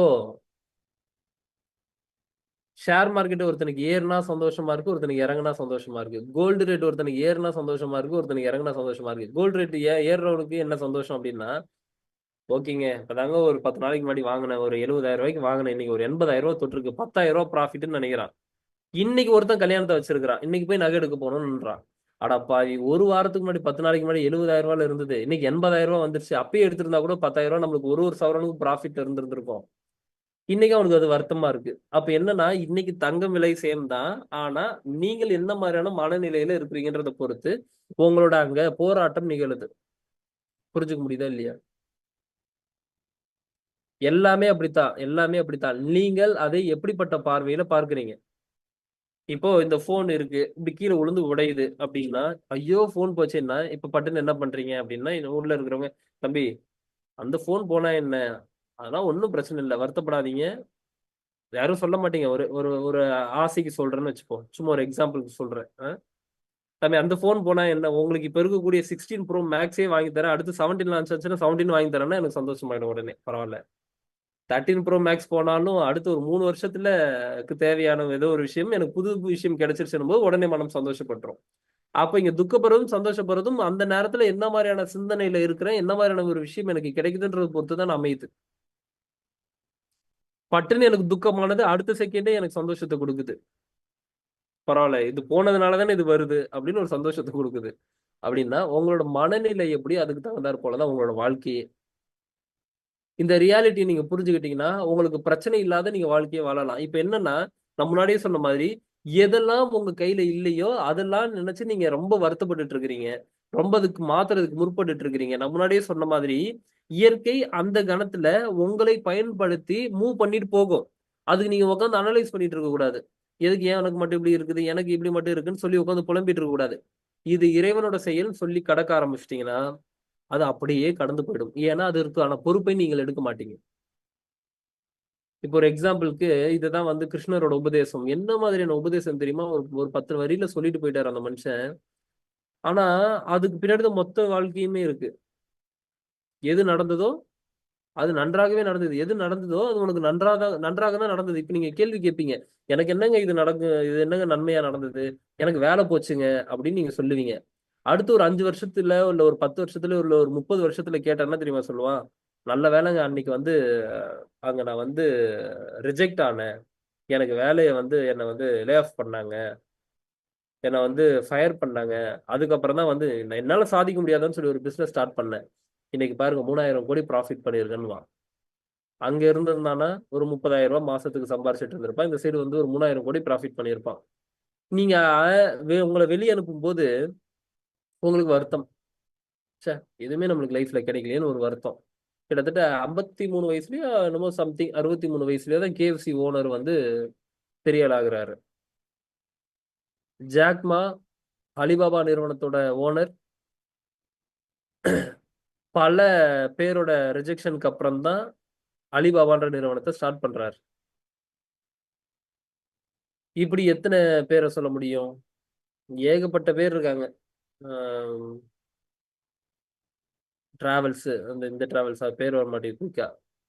இந்த மாரி ஏகப்பட்ட பேரோட வாழ்க்கையில ரிஜெக்ஷனுக்கு அப்புறம் தான் ஒரு விஷயம் நடந்திருக்கு. Facebookல போய் ஜாயின் பண்ணணும்ன்ட்டு விருப்பப்பட்டு போகும்போது, Facebookல நிராகரிக்கப்படக்கூடிய ஒருத்தர் தான் WhatsAppன்ற ஒரு நிறுவனத்த ஸ்டார்ட் பண்றாரு. கடைசில Facebook நிறுவனமே மெட்டா நிறுவனமே வாங்குற அளவுக்கு ஒரு விஷயத்த கிரியேட் பண்ணிட்டாரு. இப்ப நான் என்கிட்ட வரீங்க, நான் ரிஜெக்ட் பண்ணிட்டேன் அப்டின்னா, உடனே நீங்க போய் இன்னொரு கம்பெனி ஆரம்பிச்சீங்க. பார்த்தா அந்த கம்பெனி எனக்கு தேவைப்படக்கூடிய கம்பெனியா இருக்கும்போது, என்கிட்டயே நீங்க வித்துட்டு போறீங்க ஒரு 10,000 கோடிக்கு. அப்ப எப்படி இருக்கும்? அப்போ ஏதோ ஒரு இடத்துல நீங்க ரிஜெக்ட் ஆகும்போது என்ன நினைக்கிறீங்கன்னா, இயற்கை எனக்கு சப்போர்ட் பண்ணலன்னு நினைக்கிறீங்க. இல்ல. உங்களை இன்னொரு இடத்துக்கு கொண்டு செல்வதற்கு இந்த ஒரு இடத்துல இந்த ஒரு விஷயத்த கட் பண்ணி விடுது. ஏன்னா இந்த இடத்துல இருந்தீங்கன்னா, அந்த இடத்துல செயல்பட முடியாது. லைஃப் அப்படின்றது ஒரு 3 ஹவர் சினிமா மாரின்னு சொல்லுவேன் நான் எப்பயுமே. எடுத்த உடனே கேள்வி கேட்காதீங்க.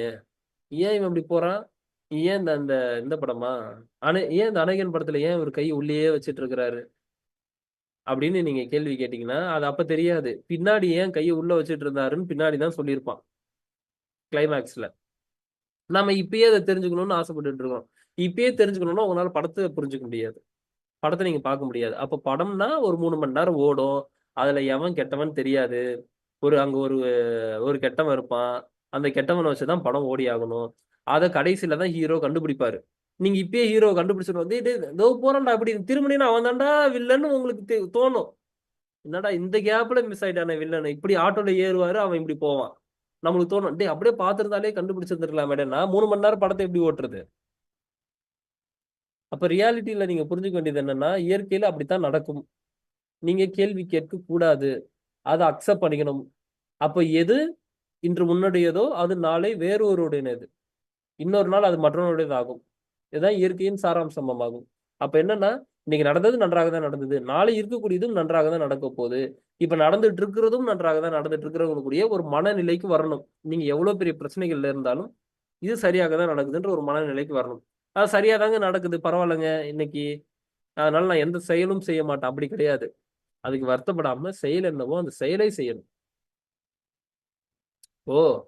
கால்ல முள்ளு குத்திடுச்சு, இல்ல கத்தி கையில கிழிச்சிருச்சுன்னு வச்சுப்போம்.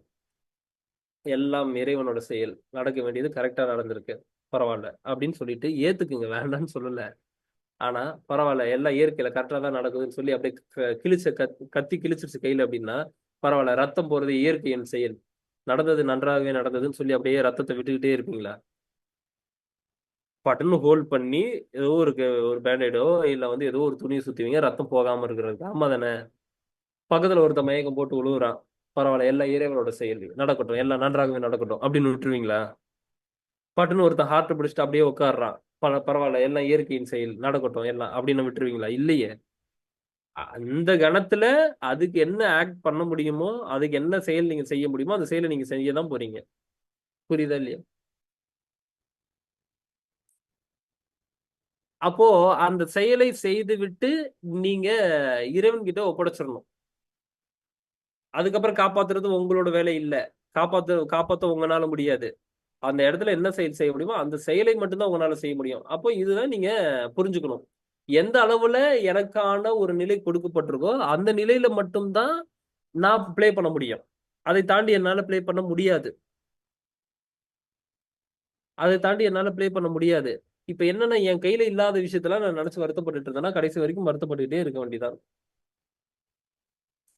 அப்ப இந்த ரியாலிட்டி என்ன, இந்த லைஃப்ல என்ன அப்படின்னா, இங்க எல்லாமே ப்ரோக்ராம்டு, எல்லாமே ப்ரோக்ராம்டு. அந்த ப்ரோக்ராம்குள்ள நீங்க இயங்கிட்டு இருக்கிறீங்க அப்படின்னும் போது இந்த ரியாலிட்டியை புரிஞ்சுக்கணும். என்ன, இந்த ப்ரோக்ராம்குள்ள நான் இயங்கணும்ன்றதுதான் ரியாலிட்டி. இது ஆல்ரெடி ப்ரோக்ராம்டு. இந்த ப்ரோக்ராம்குள்ள நான் இயங்க போறேன் போது நீங்க புதிய சட்டங்கள் எல்லாம் இங்க வகுத்துலாம் ஓட முடியாது. அந்த ப்ரோக்ராமுக்கு என்ன தேவையோ அதுக்கு தகுந்தாற் போல நீங்க ஓடி ஆகணும்.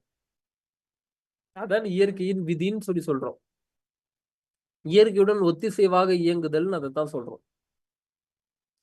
இப்போ உலகத்துக்கே ஒரு சட்டம் இருக்குன்னு வச்சுப்போம். இப்போ இப்போ ஒண்ணும் இல்லை, நீங்க இப்போ சிக்னல் நிக்காம போனீங்கன்னா சிக்னல் ஜம்பிங் சொல்லி ஒரு அமௌண்ட் உங்ககிட்ட டிடெக்ட் பண்றான். இல்ல ட்ரிபிள்ஸ் போகக்கூடாது அப்படின்னா 2 வீலர்ல ட்ரிபிள்ஸ் போகக்கூடாது.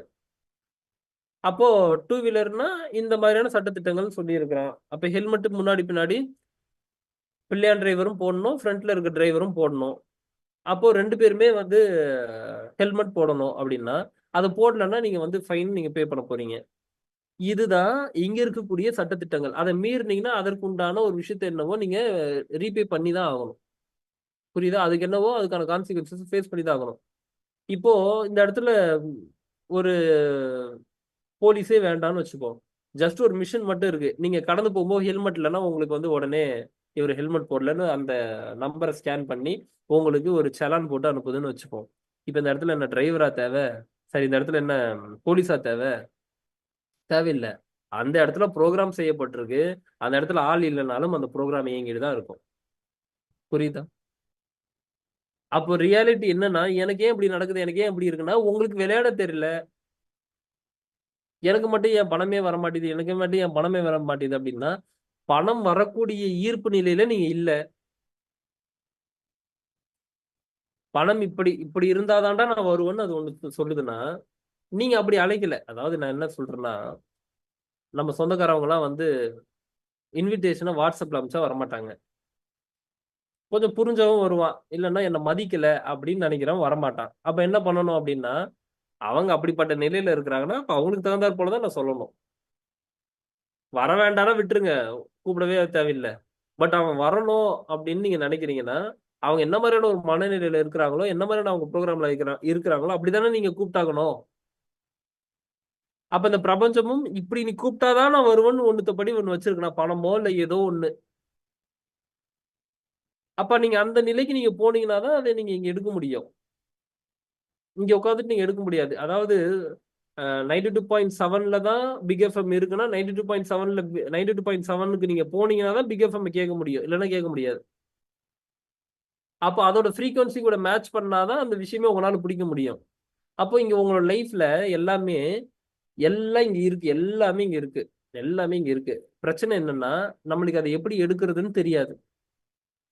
அப்ப இயற்கையுடன் ஒத்திசைவாக இயங்குனீங்கன்னா அது எல்லாமே வரும்.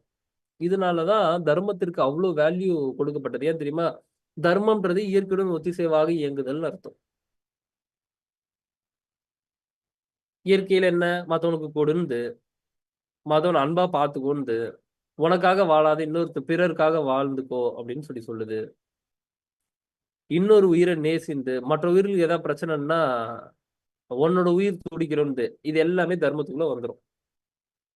இது எல்லாமே தர்மத்துக்குள்ள வந்துடும். இன்னும் ஏகப்பட்ட லிஸ்ட் சொல்லிட்டே போலாம். இப்ப தர்மத்திற்கு வலிமை ஏன் அவ்வளவு ஜாஸ்தி? அவ்வளவு வலிமை ஜாஸ்தி. அப்ப தர்மத்தை கடைபிடிச்சவனுக்கு உயிரே போவாது. கர்ணன் கிட்ட கிருஷ்ண பரமாத்மா கையேந்தி நின்னாரா இல்லையா? ஏன்னா அவ்வளவு தர்மத்தை செஞ்ச உடனே உயிரே எடுக்க முடியல. நீ செஞ்ச தர்மத்தையும் என்கிட்ட கொடுத்துருன்னு சொல்லி கையேந்தி நிக்கிறாரு. ஏன்னா தர்மம் அவளை செய்யும் போது சாடி விட்ட குதிரை போல் தர்மம் முன்னாடி வந்து நிற்கும். அது ஒரு குதிரையை கலட்டி விட்டா எவ்வளவு வேகமா வந்து நிக்குமோ தர்மம் முன்னாடி வந்து நிக்குமா. நான் அவ்வளவு விஷயத்த அவன் பண்ணியிருக்கான், இவன் என்னோட ஆளுன்னு சொல்லி முன்னாடி வந்து நிக்கும். அப்போ தர்மத்தை செய்ய செய்ய என்ன நடக்கும் அப்படின்னா அந்த இயற்கையுடன் நீங்கள் ஒத்திசைவாக இயங்க ஆரம்பிப்பீங்க. இன்னும் நிறைய விஷயங்கள் இருக்கு இயற்கையுடன் ஒத்திசைவாக இயங்குறதுக்கு. ஓகே, ஃபர்ஸ்ட் அடிப்படை இதுதான். அப்ப இயற்கையுடன் ஒத்திசைவாக இயங்கும் போது உங்களோட லைஃப்ல என்ன வேணும்? இந்த பிசிக்கல் ரியாலிட்டியில ஒரு விஷயம் வேணுமா? வரும். இதை கடந்த நிலையில ஒரு விஷயம் வேணுமா? வரும். அப்ப அருள் கணக்கும் இருக்கும், இந்த பொருள் கணக்கும் உங்களுக்கு இருக்கும், எல்லாமே இருக்கும். அப்ப இதை புரிஞ்சுக்கணும், அவ்வளவுதான். இந்த ரியாலிட்டி என்னன்னு புரிஞ்சுக்கணும். மாயையாக இருந்தாலும் எது மாயை? இங்க இருக்கிறது எல்லாமே மாயை தான். தூரத்துல நீர் இருப்பது போல் தெரிந்தாலும் அது காணல் நீர். அங்க இருக்கிற மாதிரி தெரியும், ஆனா இருக்காது. இப்ப நான் என்ன சொல்றேன்னா, உங்களை ரொம்ப குழப்புற மாதிரி ஆயிடும் இதை நான் சொன்னேன்னா. நீங்களும் இங்க இருக்கிற மாதிரி நீங்க நினைச்சுக்கிறீங்க, ஆனா உண்மையாவே நீங்க இங்க இல்ல. அது தெரியுமா? இங்க உங்களை சுத்தி பொருள் இருக்கிற மாதிரி இருக்கு, ஆனா உண்மையாவே பொருள் இல்ல.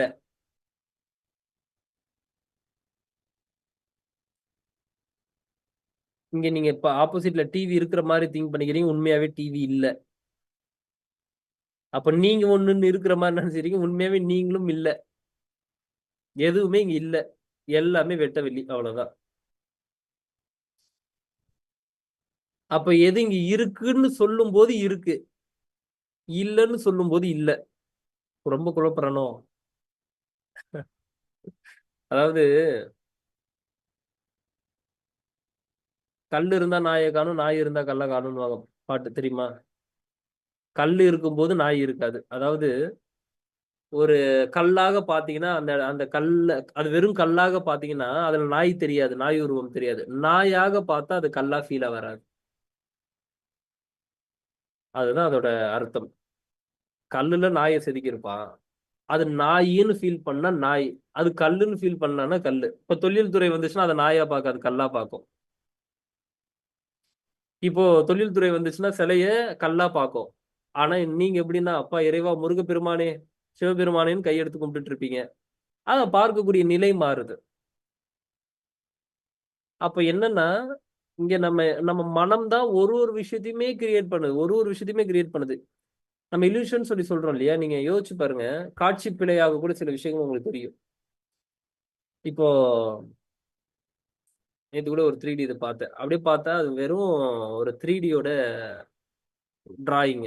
ஆனா நம்மளுக்கு பார்க்கும்போது எப்படி இருக்குன்னா உண்மையாவே ஏதோ அந்த இடத்துல ஒரு பொருள் இருக்கிற மாதிரியே இருக்கு.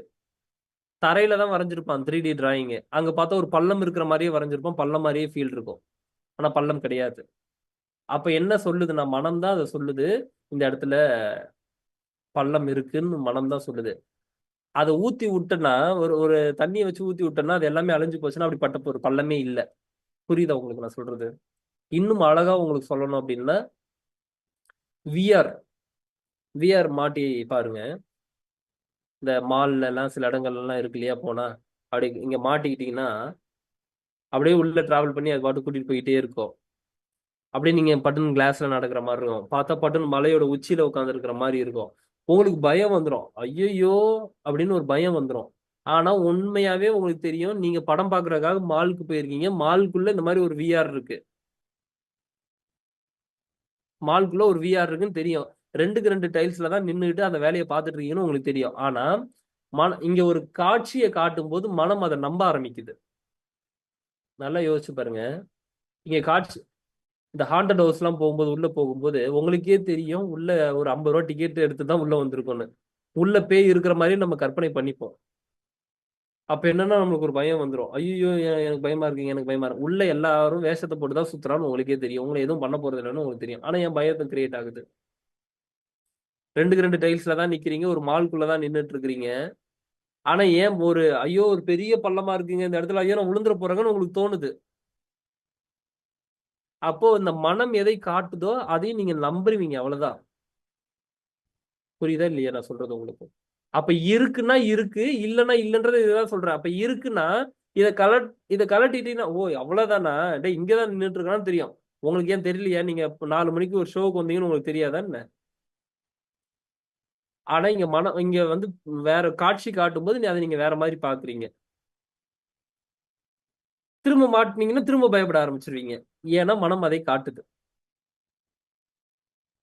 நீங்கள் உங்களோட மனதை எப்படி பழகுறீங்களோ அதுக்கு தகுந்தாற் போலதான் நீங்கள் செயல்படுவீங்க.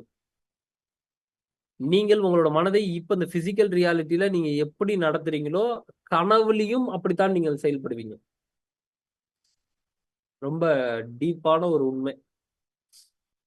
உங்களோட மனநிலை எப்படி இருக்கோ அதுக்கு தகுந்தாற் போலதான் உங்கள் வாழ்க்கையும் அமையுது. அப்ப அந்த ரியாலிட்டி அண்டர்ஸ்டாண்ட் பண்ணிக்கங்க. என்னன்னா உங்களோட மனம்தான் உங்களோட வாழ்க்கையை உருவாக்குதுன்னு புரிஞ்சுக்குங்க. என்னதான் இது மாயையாக இருந்தாலும் நீங்கள் இருக்கும் காலம் வரைக்கும் எல்லாமே மாயை தான். நீங்க பிறந்து பிறந்து வந்து போறதும் மாயை தான். எல்லாமே மாயை தான்.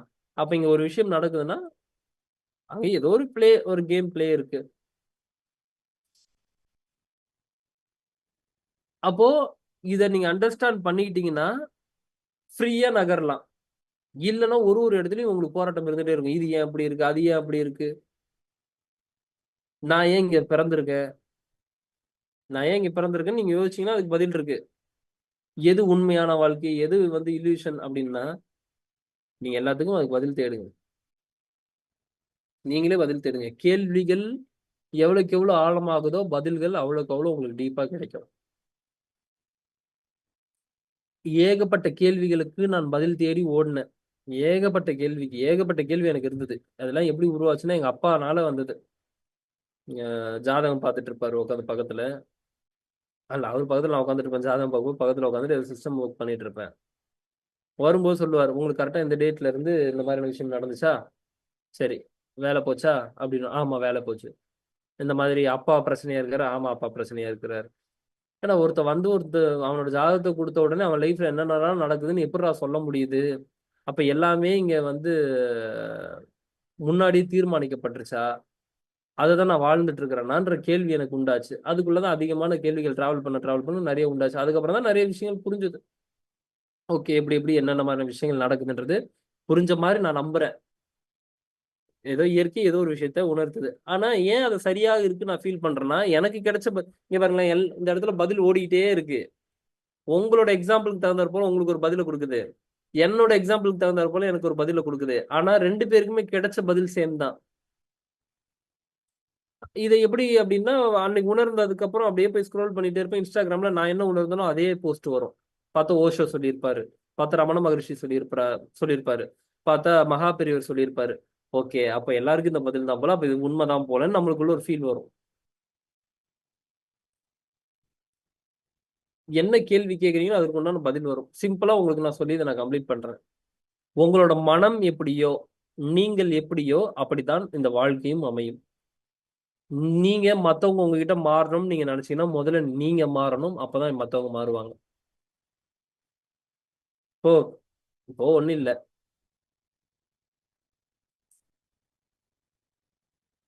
ஏதாவது நீங்க ஒரு விஷயத்த சேஞ்ச் பண்ணணும்னு நினைச்சீங்கன்னு வைங்களேன், முதல்ல சேஞ்ச் பண்ண வேண்டியது உங்ககிட்ட தான். நீங்க சேஞ்ச் பண்ணீங்கன்னா நீங்க என்ன மாதிரியான வைப்ரேஷன்ல இருக்கீங்களோ மிரர் தான். ஆக்சுவலி இது டோட்டலா மிரர் தான். நீங்க தான் ஒரு இடத்துலயும் அனுமதிச்சிருப்பீங்க. ஒரு விஷயம் உங்களுக்கு வருதுன்னா நீங்க அனுமதித்தனால மட்டுமே உங்களுக்கு அது பிரச்சனையாக வருது.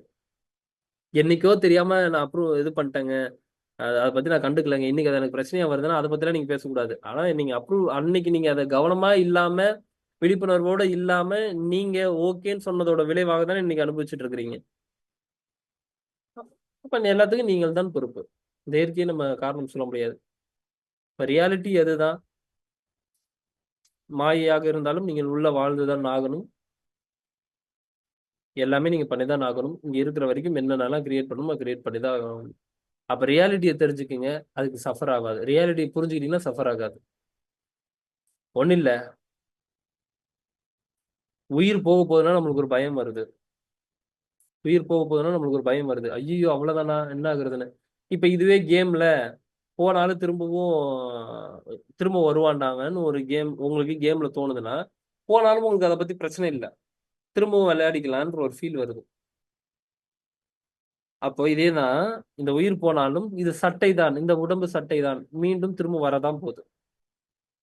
ஆனா அதை ஏத்துக்க மாட்டோம். எனக்கு இதே பர்சன் கூட வேணும், இதே உடம்புல வேணும், இதே மாதிரி சுற்று உறவினர்கள் எல்லாம் வேணும் போது அங்க பிரச்சனை உருவாகுது. அப்போ ரியாலிட்டி அண்டர்ஸ்டாண்ட் பண்ணிட்டு அதை ஏற்றுக்கொள்ளக்கூடிய நிலைக்கு போகும்போதுதான் உங்களுக்கு இங்க பிரச்சனை வராது. கேம்லயே திரும்ப இன்னொருத்தன் வருவான்னு தெரியும், அவனே தான் வருவான்னு தெரியும், திரும்ப கேம் லோட் ஆகி திரும்ப அவனே தான் உருவாக போறான்னு தெரியும்.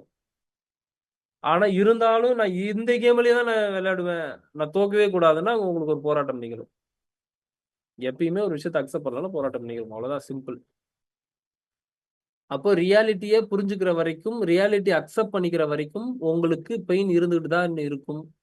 ரியாலிட்டி எப்போ அக்செப்ட் பண்றீங்களோ வாழ்க்கை எல்லாம் சுமூகமாக போகும், எல்லாமே உங்களுக்கு வேற லெவல்ல நடக்கும். புரிஞ்சுச்சா? அப்போ இந்த நான் யார் அப்படின்னு கூடிய கேள்விய நீங்க இன்னைக்கு கேட்கணும். இன்னைக்கு முழுவதும் அந்த நான் யாருன்ற கேள்வியை கேளுங்க. அதற்கு பதில் நான் கேட்பேன். நீங்க 6 மாசம், நீங்களே 6 மாசம் எடுத்துக்கிட்டீங்க, திரும்ப என்கிட்ட கேள்வி கேட்பீங்கன்னா சில பேருக்கு பதில் இமீடியட்டா கூட கிடைச்சிடலாம். அதனால கேள்வி கேட்பேன், அந்த பதிலை நீங்க தேடி எடுத்துட்டு வரணும். அப்பப்போ அனலைஸ் பண்ணுங்க. நான்றது ஒண்ணு சொல்லும், அதுதான் நீங்க என்ன, நான்ன்றது எண்ணம்னு ஒண்ணு சொல்லும். அப்ப எண்ணம் எது எது எண்ணத்தை எது பார்க்குது, எனக்கு எண்ணம் வருதுன்னு ஒண்ணு சொல்லுது, அது எது சொல்லுது அப்படின்னு கேட்கணும். இந்த மாதிரி கேள்விகள் கேட்க கேட்க பதில் பிறகும். ஓகே, ஃபர்ஸ்ட் விஷயம். ரெண்டாவது என்ன அப்படின்னா, எந்த ஒரு சூழல்லையும் இன்னொருவரை பற்றி நீங்கள் புறம் பேசக்கூடாது, குறை பேசக்கூடாது. குறை பேசுறதுக்கான சுச்சுவேஷன் இருந்தாலுமே அதை விட்டு நீங்க கடந்து போகணும். இதுதான் உங்களுக்கான இன்னைக்கு டாஸ்க். குறை பேசக்கூடாது. குறை பேசக்கூடாதுன்னா இப்போ பல பேருக்கு என்ன தோணும்னா, நான் ஆஃபீஸில் இருக்கேங்க, என்னோட மேனேஜர்கிட்ட போயிட்டு அவர் பண்ணுற தப்பெல்லாம் நான் சொல்ல வேண்டியது இருக்குது அப்படின்னா அதை சொல்லி தான் ஆகணும். அதை பற்றி சொல்லலை நான். அவன் என்ன பண்ணான் தெரியுமா, அவன் என்ன செஞ்சான் தெரியுமா, அவ பொண்ணு என்ன பண்ணா தெரியுமா, ஐயோ இதெல்லாம் இந்த இதுக்குள்ள பார்க்கும்போது அவன் குடும்பத்தையே அவன் பார்க்க மாட்டான். இன்னொருத்தரோட குடும்பத்து மேல அவ்வளோ அக்கறை இருக்கும். பல பேர் பார்ப்பேன், என்ன அக்கறைடா மற்ற குடும்பத்து மேல. டேய் முதல்ல உன் குடும்பத்தை பாரு. அவங்க பொண்ணு என்ன பண்ணுச்சு தெரியுமா, இவங்க பையன் என்ன பண்ணான் தெரியுமா. இந்த மாதிரியான புறம் பேசுதல் இருக்கக்கூடாது. எப்படிப்பட்ட ஒரு சூழ்நிலையா இருந்தாலும் இன்னொருத்தவங்களை குறை சொல்லக்கூடாது. அவ்வளவுதான், கடந்து போங்க. ஏன்னா அவங்கள பத்தின நிலை உங்களுக்கு தெரியாது. அவங்கள பத்தின நிலை உங்களுக்கு தெரியாது. அவங்க எப்படிப்பட்ட நிலையில இருக்கிறாங்கன்னு உங்களால புரிஞ்சுக்க முடியுமா, இல்ல அவங்க எதற்காக இதை செஞ்சாங்கன்னு புரிஞ்சுக்க முடியுமா? புரிஞ்சுக்க முடியாது. இப்போ இப்படி மோதிரம் இருக்கு, இதை நான் கலட்டி இப்படி வைக்கணும்னு இப்ப வைக்கிறேன், பேசிக்கிட்டே உங்கள்கிட்ட வைக்கிறேன். இப்ப ஏன் கலட்டி வச்ச சொல்லுங்க, ஏன் இந்த மோதிரத்தை கலட்டி வச்சேன்? ஏதோ எக்ஸாம்பிள் காட்டுறதுக்கு கலட்டி வச்சிங்கன்னு ஒருத்தர், இன்னொருத்தர் மேபி உங்களுக்கு கஷ்டமா இருந்திருக்கலாம்னு சொல்லியிருப்பீங்க. இல்ல உங்களுக்கு சில பேர் என்ன நினைச்சிருப்பீங்கன்னா, அந்த மோதிரம் பிடிக்கல போலன்னு நினைச்சிருப்பீங்க. அப்போ ஒருத்தருக்கும் நான் செஞ்ச விஷயமே வேற, ஆனா பார்க்கும்போது ஒருத்தருக்கும் ஒரு மாதிரி தோணுதுன்னா அதை நீங்க எப்படி அதை பார்க்கிறீங்கன்றதான் உங்க விஷயம். புரியுது? அப்ப எப்படி நீங்க இன்னொருத்தன் இந்த விஷயத்துலதான் இதுக்காக தான் அதை பண்ணிருப்பான்னு நீங்க எப்படி முடிவெடுத்து அவனை நீங்க குறை சொல்ல முடியும்?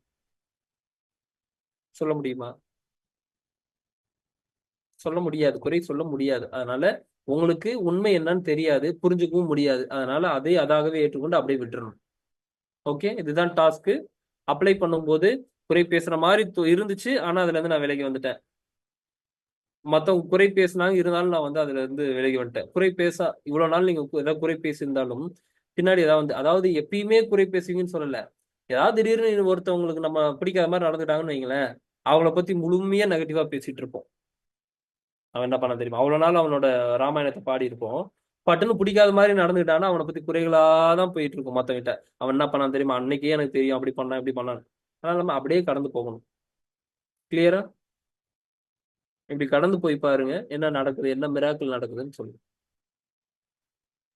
ம் மீண்டும் நாளைய கிளாஸ்ல சந்திப்போம். தயவு செஞ்சு அப்ளை பண்ணுங்க. நான் சொல்ற விஷயத்தெல்லாம் எனக்கு இது வந்து ஒரு ரெக்கார்டிங்கா போட்டு விட்டு கடந்து போக தெரியும். இல்ல வந்து கண்டென்ட்டை ரொம்ப கம்மியா கொடுத்துட்டு எனக்கு கடந்து போக தெரியும். நான் எதுக்கு உங்களை உள்ள கூப்பிட்டுருக்கேன்? உங்க லைஃப் மாறுறதுக்காக கூப்பிட்டுருக்கேன். அப்ப அதுக்கு முழுமையா என்னால என்ன கொடுக்க முடியுமோ அதெல்லாம் கொடுக்கணும். நான் மறைச்சு மறைச்சு வச்சுட்டு கொடுத்து நான் என்ன பண்ண போறேன் உங்களுக்கு? பல பேர் மறைச்சு வச்சு கொடுன்னுவாங்க. எனக்கு அதுல விருப்பம் இல்லை. ஓப்பனா உங்களுக்கு என்னென்னலாம் டீச் பண்ணுவோம் எல்லாத்தையும் சொல்லிடுறேன். எனக்கு என்னன்னா இப்ப நான் என்ன உங்ககிட்ட பேசணும்னு எனக்கு என்ன கண்டென்ட் தீந்துட போகுது. இன்னும் 2 மணி நேரம் பேசுனீங்கன்னா கூட நிப்பாட்டாம பேசுவேன். இன்னைக்கு முழுக்க பேசுங்கன்னா கூட பேசுவேன். அதை பத்தி எனக்கு பிரச்சனை இல்லை. பட் உங்களோட லைஃப் மாறுச்சா கேட்டு அப்படியே ஓகே சூப்பரா இருக்குங்க தம்பி, பேசும்போது நல்லா மோட்டிவேட்டா இருக்கு. சரி மோட்டிவேட்டா இருக்கு, ஓகே. லைஃப்ல அப்ளை பண்ணாதானே ஒரு மாற்றம் வரும். அதனால அதை லைஃப்ல அப்ளை பண்ணுங்க. சின்ன சின்ன இடங்களையும் அப்ளை பண்ணிட்டு வர வரதான் இது உங்களோட ஹேபிட்டாவே மாறும். அப்பதான் லைஃப் மாறும். கிளியரா? நாளைய தினம் சந்திக்கிறோம் இறைவனோட அருளால. இந்த டாஸ்க் என்ன, எப்படி இருந்துச்சு, என்ன மாதிரி சுச்சுவேஷன் இருந்துச்சு, எத்தனை இடத்துல நான் வந்து குறை பேசிட்டேன், இல்ல எத்தனை இடத்துல குறை பேசினதுக்கு அப்புறம் நான் வந்து அதுக்கு மன்னிப்பு கேட்டு அதை நான் கடந்து வந்தேன், இல்ல குறை பேசுற மாதிரியான சுச்சுவேஷன் இருந்தும் அந்த இடத்துல இருந்து நான் தப்பிச்சு வந்தேன் அப்படின்றது எத்தனை இடத்துல நாளைக்கு கேட்பேன். கிளியர்? நன்றிகள். மீண்டும் இறைவனின் அருளால் நாளை சந்திப்போம். குருவே சரணம். நன்றிகள் அனைவரும்.